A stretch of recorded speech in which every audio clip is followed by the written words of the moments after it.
এরপর শিয়াল সেখানে আপেলগুলো ফেলে দেয় আর বাড়ি চলে যায়। তক্ষুনি অনেক জোরে বৃষ্টি হয় আর সেখানে একটা জাদুর আপেল গাছের জন্ম হয়।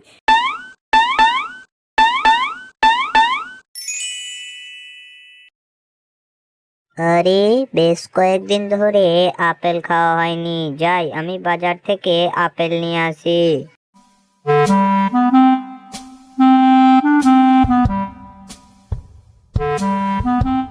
এরপর মিচকে শিয়াল বাজারে যায় এবং বাজার থেকে এক থোড়া আপেল কিনে নিয়ে আসে এবং বাড়িতে আসার পর সেই আপেলটিকে বাড়ির কোণে রেখে দেয় এবং সে গিয়ে শুয়ে পড়ে।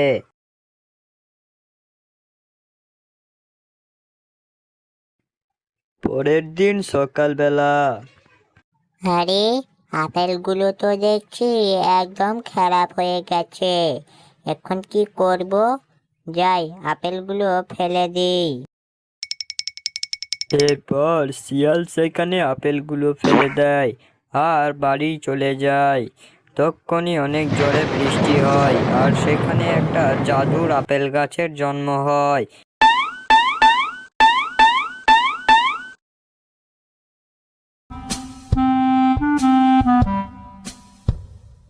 আরে, এখানে এত বড় আপেল গাছ কিভাবে হলো? এখানে তো আমি কিছুক্ষণ আগে এই পচা আপেলগুলো ফেলেছিলাম। যাক, ভালোই হলো। ওই আপেলগুলো আমি বিক্রি করে এবার বড় লোক হয়ে যাব।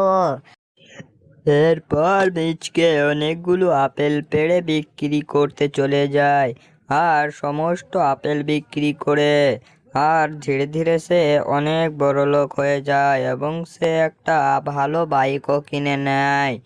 একদিন সকালে একটা গরু তার কাছে খাবার চাইতে এলো। মিচকে ভাই, মিচকে ভাই, আমি অনেক দিন ধরে খাবার খাইনি, আমাকে কিছু খাবার দাও। আরে, বোধ হয় কোনো গরিব এসেছে আমার কাছে খাবার চাইতে। ওদের তো আর কোনো কাজ কাম থাকে না। যাই দেখি।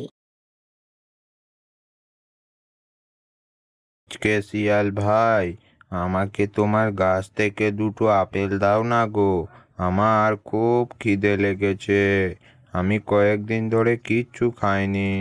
কি, গরিবের বাচ্চা গরিব, তুই আমার ফল খাবি? আমার গাছের ফল তোকে আমি একটাও দেব না, তুই পালিয়ে যা।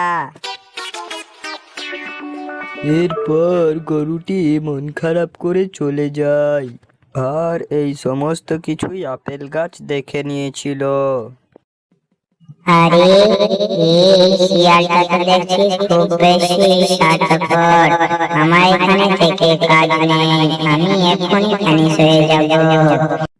এরপর অনেক জোরে বৃষ্টি হতে থাকে আর গাছটা উধাও হয়ে যায়।